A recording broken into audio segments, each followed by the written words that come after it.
Okay, final topic in the unit, diagnosing disorders.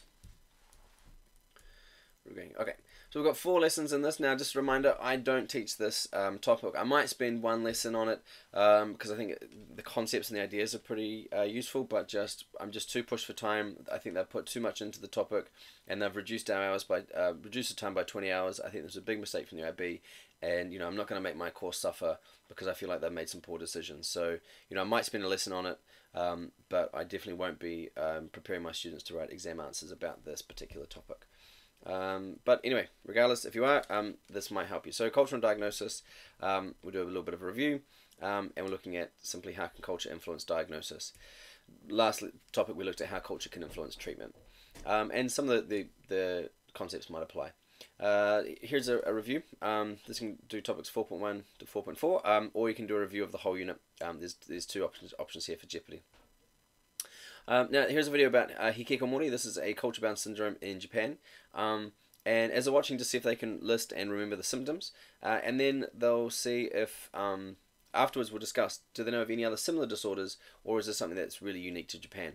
My brother-in-law studies hikikomori, and he goes to international conferences on it, and has found, I think, in Spain, some disorders that have some similarities and symptoms. So looking at is this truly unique, or perhaps is it similar to others in other cultures? Because that's really what we're looking at here in this unit. Okay, now an activity, do some research, get students, partner up, use your online sources that are credible, and try and find symptoms of a disorder that are across 2 culturally distinct groups of people. So a lot of research in Asians and Westerners, it's a pretty common source. They might start there. Depression is good or disorder to choose as well, because the differences in symptomatology are pretty well documented, and here are some other possible choices as well. If they really can't find anything, so I would let them hear and go for it and see what they can find. Again, making sure that the sources are credible. If they really can't find anything, then they might look at some, on this blog post, we look at some unique symptoms found in Ugandans. And so, this is for post-traumatic stress disorder, and then they can compare that to what we've looked at so far in the rest of the unit. And then this simple guiding question, how can culture influence diagnosis? The works in the textbook. Tried really hard to figure out a good activity for this lesson, but I did struggle. And what I might spend a little bit of time on for the students is get them just thinking about this. Another reason why I think, well, this topic could be made a lot easier, because there's lots of overlap between these 4 topics, right? And get them thinking about how are these things related? How could they use material from this into this? And they might have to skip forward to see what these things are.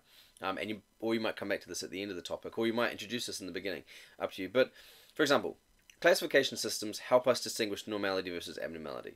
The role of clinical biases in diagnosis can distort our ability to judge normality versus abnormality. Our classification systems can help us avoid clinical biases in diagnosis.